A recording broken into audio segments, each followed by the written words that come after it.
Assalamualaikum warahmatullahi wabarakatuh. Selamat sore.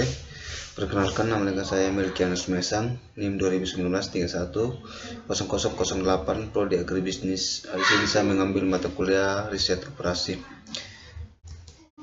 Jadi baik, di video ini saya akan menjelaskan tentang teori antrian. Definisi dari antrian yang pertama itu, teori antrian adalah teori model yang menyangkut studi matematis dari antrian-antrian atau baris-baris penungguan. Formasi baris-baris penungguan merupakan suatu pelayanan melebihi kapasitas yang tersedia untuk menyelenggarakan pelayanan tersebut. Dan yang kedua itu, proses antrian adalah suatu proses yang berhubungan dengan kedatangan pelanggan ke suatu sistem antrian, kemudian menunggu dalam antrian hingga pelayan memilih pelanggan sesuai dengan disiplin pelayan, dan akhirnya pelanggan meninggalkan sistem antrian setelah selesai pelayanan. Berikut ada unsur-unsur dasar model antrian. Yang pertama, pola kedatangan adalah banyaknya kedatangan pelanggan selama periode waktu tertentu. Pelanggan dapat datang secara individu maupun kelompok. Namun jika tidak tersebut secara khusus, maka kedatangan terjadi secara individu. Yang kedua itu pola kepergian adalah banyaknya kepergian pelanggan selama periode waktu tertentu. Pola kepergian biasanya dicirikan oleh waktu pelayanan, yaitu waktu yang dibutuhkan oleh seseorang pelayan untuk melayani seorang pelanggan.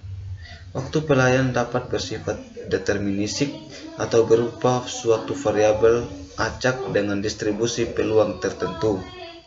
Dan yang berikut ada karakteristik sistem antrian. Karakteristik kedatangan atau masukan sistem. Yang pertama, ukuran populasi merupakan sumber konsumen yang dilihat sebagai populasi tidak terbatas atau terbatas. Populasi tidak terbatas adalah jika jumlah kedatangan atau pelanggan pada sebuah waktu tertentu hanyalah sebagian kecil dari semua kedatangan yang berpotensial. Sedangkan populasi terbatas adalah sebuah antrian ketika hanya ada pengguna pelayanan yang berpotensial dengan jumlah terbatas. Dan yang kedua itu ada perilaku kedatangan. Perilaku setiap konsumen berbeda-beda dalam memperoleh pelayan. Ada 3 karakteristik perilaku kedatangan, yaitu yang pertama, pelanggan yang sabar, dan yang kedua itu pelanggan yang menolak bergabung dalam antrian, dan yang ketiga pelanggan yang membelot. Dan yang berikut ada pola kedatangan, menggambarkan bagaimana distribusi pelanggan memasuki sistem. Distribusi kedatangan terdiri dari context arrival distribution dan arrival pattern random. Content arrival distribution adalah pelanggan yang datang setiap periode tertentu, sedangkan arrival random adalah pelanggan yang datang secara acak.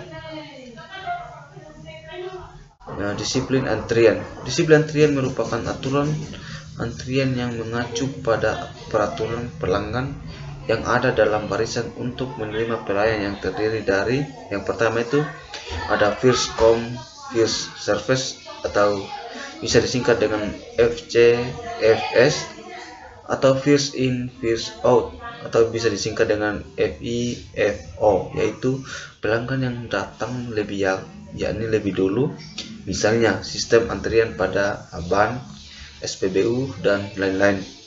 Dan yang kedua itu ada least come first server atau bisa disingkat dengan LCFS, atau last in first out atau bisa disingkat dengan LIFO, yaitu sistem antrian pelanggan yang datang terakhir akan dilayani lebih dulu, misalnya sistem antrian dalam elevator, lift untuk lantai yang sama. Dan yang ketiga itu ada service in random order atau bisa disingkat dengan zero, yaitu panggilan didasarkan pada peluang secara acak. Tidak peduli siapa dulu yang tiba untuk dilayani. Dan yang keempat itu ada shortest operation times atau bisa disingkat dengan SOT, merupakan sistem pelayanan yang membutuhkan waktu pelayanan tersingkat mendapat pelayan pertama. Thank you. Mungkin itu saya yang bisa saya jelaskan dalam video ini. Kurang dan lebihnya saya mohon maaf. Terima kasih.